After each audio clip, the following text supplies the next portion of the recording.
On parle aussi beaucoup de tendances food et d'aliments aussi. Alors il y a souvent des aliments, ça va être une fois les graines de chia, une fois ça va être le sirop d'agave, une autre fois ça va être la tendance des noix du Brésil. Voilà, il y a des aliments qui sont des aliments avec des vertus nutritionnelles intéressantes.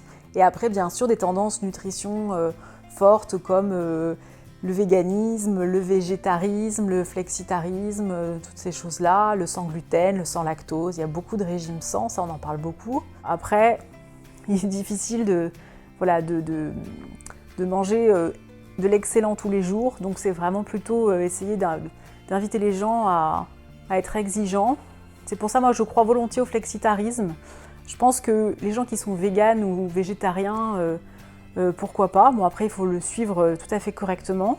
Pour le véganisme il faut être suivi par un médecin, il faut être complémenté en vitamine B12. Bon voilà, c'est des choses qui sont quand même à ne pas prendre à la légère. C'est un ensemble en fait, c'est un ensemble, prendre soin de soi, prendre soin de sa planète, prendre soin des animaux aussi, de la façon dont ils ont été élevés.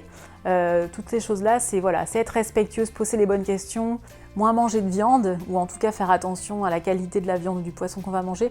C'est du coup par voie de conséquence manger plus de végétal. Donc ça n'est que bon pour la santé. Si on sait le préparer, en plus on va se régaler. Donc manger plus de végétal, ça va être manger plus de légumes, manger aussi plus de légumineuses et de céréales, parce qu'on les oublie souvent, mais les pois chiches, le riz complet, les pâtes, le maïs, les haricots rouges, il y a une multitude de légumineuses et de céréales qui sont délicieuses, qui sont nutritives, qui calent, qui sont vraiment extra à cuisiner et qui sont pleines de saveurs. Voilà, ça peut être aussi délicieux avec des légumes. Donc manger moins de viande, ça va être faire plus de place à ces produits-là. Manger plus de légumes, c'est aussi essayer de renouer avec les petits producteurs locaux qui sont à côté de chez nous. Il y a des AMAP, il y a beaucoup de moyens, des sites internet maintenant qui livrent. Voilà, on peut trouver beaucoup de façons de renouer avec ces petits producteurs locaux qui vont apporter vraiment des beaux produits. C'est ce qu'on appelle le locavorisme. Et ça, pour moi, c'est vraiment une tendance qui est importante.